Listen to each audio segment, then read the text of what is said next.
Olá, internautas, sejam muito bem-vindos a mais um episódio do podcast Garoto da Internet.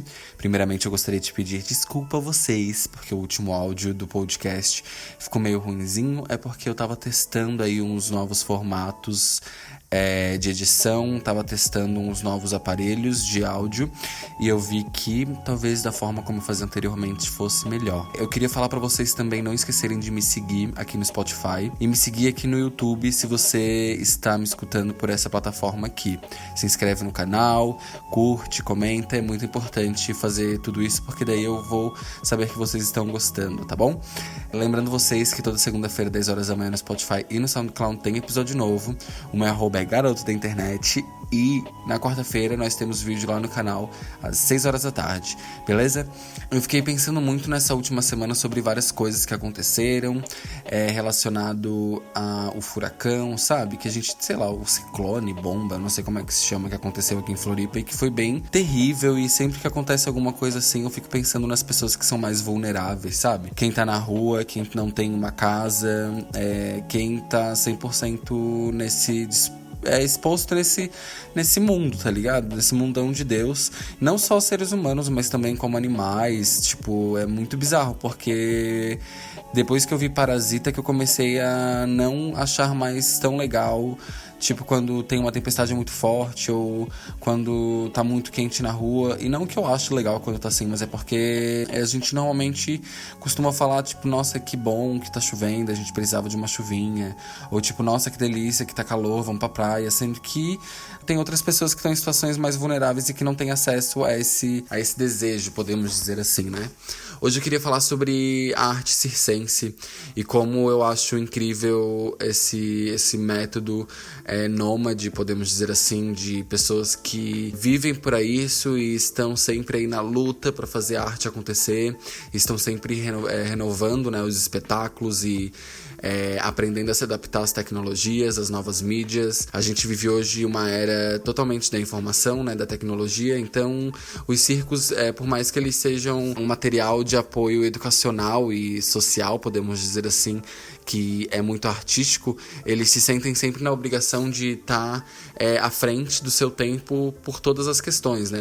O circo ele não pode morrer, e fazendo essa pesquisa eu vi que por ele ser um método, né, um tipo de arte que sempre se renova, as pessoas continuam consumindo o circo como se consumia antigamente. Mas eu acho muito legal pensar no ser humano como possibilidades, como a gente existe mil coisas que a gente pode fazer nessa vida e como a gente às vezes se condiciona a estar sempre fazendo o mesmo, achando que aquilo é a receita ideal, ou mesmo não fazendo o mesmo, a gente indo sempre pelo mesmo viés, sabe? Artistas que trabalham no circo, por exemplo, muitos deles não nasceram em famílias circenses, em famílias de artistas, então a gente tem um grande leque de variedades que a gente pode fazer na nossa vida, né, e que a gente pode seguir. E eu acho muito legal isso, porque mostra como tudo é relativo e como tudo depende muito da tua visão, de como tu tá no seu interior, sabe? Os primeiros circos no Brasil, eles surgiram em 1870, então faz bastante tempo, sabe? Tipo, a gente recebe essa arte de uma maneira, às vezes, não muito... Não é nem que não seja muito legal, mas a gente não costuma valorizar esse tipo de arte, sabe?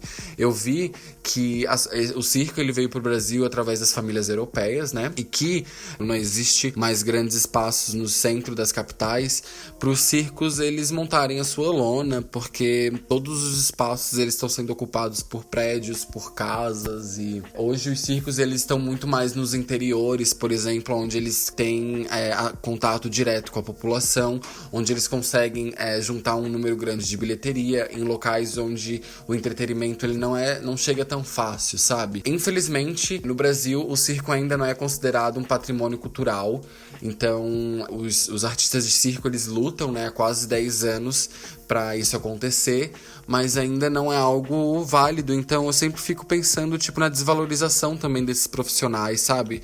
Tem profissionais que trabalham no circo, que estão atrás, nos bastidores, que eles ensaiam às vezes 8, 9 anos pra eles aparecerem no espetáculo, por exemplo, durante 5 minutos, sabe? Então é muito de tipo, eles estão ali porque eles treinam, porque eles são capazes, porque eles se dedicam, porque eles vivem daquilo.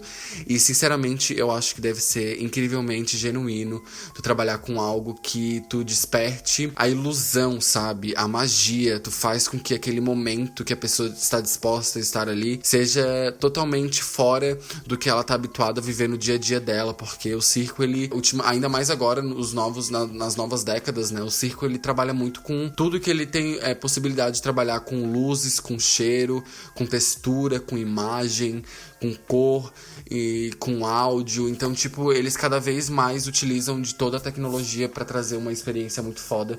E eu sou apaixonado por circo. Desde criança, eu sempre frequentei muito. O circo, ele sempre me emocionou muito, porque eu acho que foi um dos primeiros contatos que eu tive com arte. Por morar em comunidade, eu nunca tive acesso a teatros, por exemplo. Nunca foi algo que foi normal na minha vida, sabe? Ver espetáculos teatrais. E o circo, ele tem muito disso, né? O circo, ele trabalha muito a questão de oratória, trabalha muito a questão de corporal.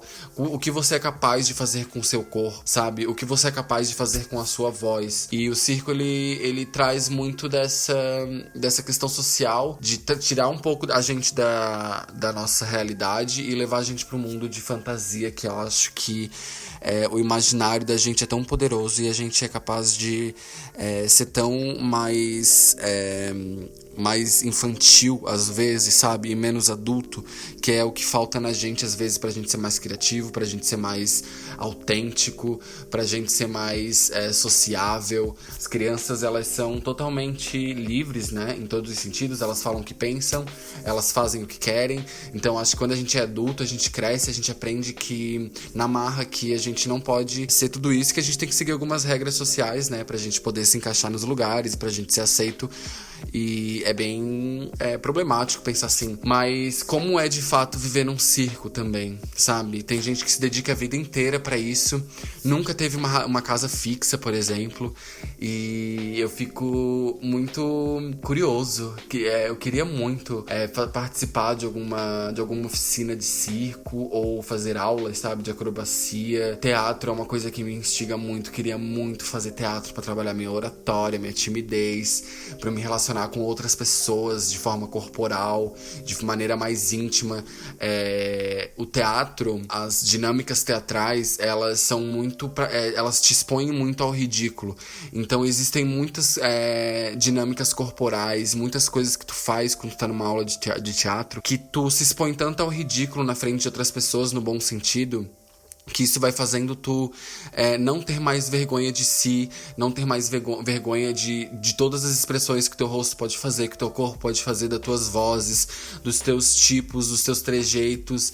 Tudo isso vai elevado num nível tão absurdamente maravilhoso para a evolução, tanto espiritual quanto de uma evolução didática mesmo, de espírito, corpo, espaço, sabe? Muita gente às vezes nem se conhece 100% porque não sai desse limite que a gente robótico, que a gente precisa ter pra viver em sociedade, sabe? Existe no Brasil, hoje existe a Escola Nacional do Circo, que foi fundada há bastante tempo também. Existem matérias em cursos de artes cênicas, existem escolas de acrobacia. Então o acesso à arte circense, ele ficou muito não popular, porque ainda assim podemos dizer popular, eu acho, porque existem até locais em comunidades onde o circo, ele é trabalhado de uma maneira mais ativa, sabe? O circo, ele sempre simbolizou a alegria e é um dos mais antigos saberes populares, sabe? Sobre arte, sobre produção de conteúdo no que se diz a imagem, a despertar a emoção nas pessoas. Há uma lei no Brasil que eu achei muito legal trazer aqui, que ela beneficia crianças de 4 a 17 anos que trabalham em atividades artísticas itinerantes, como o circo. Essa lei, ela obriga as escolas municipais e estaduais de todas as cidades a receberem alunos nômades, mesmo quando não possui vaga nessas escolas, justamente para incentivar o estudo de crianças que estão na vida circense, né? Então eu achei muito legal isso também. E outra coisa que é relacionado à lei, desde o ano de 2018, 42 países proibiram a presença de animais selvagens em espetáculos circenses. E no Brasil, apenas 12 estados seguem essa conduta. Era uma coisa que me deixava muito impactado também. Quando eu comecei a ir no circo, eu já tinha lá meus 6, 7 anos e minha memória afetiva relacionada ao circo sempre foi algo muito latente, porque todas as vezes que eu fui no circo, eu me lembro de todas as vezes e eu me lembro de como eu saía muito encantado e de todo o meu sistema olfativo, sabe? De circo, de cheiro, de picadeiro. Isso me traz muito para um interior e para um momento da minha vida que foi muito massa. É muito importante todas as crianças terem acesso a isso, sabe? De abrir a caixinha da cabeça, assim, de possibilidades, tipo, da criança poder ser o que ela quiser. E essa questão de animais... Cara, eu ia em circo quando eu era mais novo, que tinha girafas, tinha tigre, tinha lhama, tinha... como é que é? Ai, cara, tinha lhama, tinha zebra. Cara, eu fico muito chocado pensando que circos pequenos que estavam no meu bairro tinham jaulas, daí tinham chimpanzés e macacos e daí eu lembro que na hora do espetáculo que vinham os tigres, eles subiam jaulas no meio do picadeiro pros tigres. Nossa, gente, é muito assustador, velho, pensar nisso, porque tem um documentário da Netflix que se chama A Máfia dos Tigres, Tiger King, que eu vi porque esse rolê de animais exóticos também é algo que me instiga bastante. Talvez eu traga um episódio aqui sobre, porque o ser humano, ele aprendeu o ser humano, ele aos poucos foi levando essa questão de animais exóticos como algo pra trazer ego pra ele, sabe? Então... algumas pessoas, elas compram, ainda mais nos Estados Unidos, é muito, muito, muito normal esse mercado de animais exóticos. Então, tem gente que compra cobras, tem gente que compra tigres, sabe? Eu lembro que no circo tinha muita hiena também. E, mano, esses animais, eles viveram pelo circo e... Cara, os animais, eles só não falam, sabe? Eu penso muito nisso porque eu sou uma pessoa que... Eu não sou vegetariana, não sou vegana, mas eu penso muito num futuro próximo de poder seguir algumas regras, sabe? Regras sentimentais mesmo, de crueldade, de não dar palco e não participar de algo tão cruel que é essa questão de comer carne, de maus tratos animais, porque a gente é meio hipócrita em alguns sentidos de, às vezes, falar umas coisas e fazer outras. Então, é muito aos poucos, assim. Eu acho que mais importante do que ter o ato de agir é tu saber que você está errado. Então, é algo que eu quero muito fazer, sabe? A questão, o nome circo significa lugar onde competições acontecem. E então é muito legal, porque dentro do circo, quando tu tá vendo um espetáculo, acontecem várias coisas e realmente tem essa sensação de competição, porque os artistas, eles sempre estão tentando sobressair a apresentação anterior, sempre estão tentando trazer algo de novo, de melhor e de legal. E eu fico muito encantado com isso. O circo, ele traz respiro, traz muita identidade para uma região, traz alegria, né, que é algo que eu gosto muito. Aqui em Florianópolis, algo que eu gosto muito, não, algo que todo mundo, né, quem é que não gosta de estar alegre? Mas eu já vi muita gente que não acha graça em circo, que não vai. E eu fico pensando na sensibilidade, sabe? Na sensibilidade de tu olhar pro outro, de tu valorizar a profissão. Não precisa ser só a profissão de uma pessoa que trabalha no circo, mas quando tu se torna uma pessoa sensível, uma pessoa que tem empatia, uma pessoa que quer colaborar com o próximo. E a gente...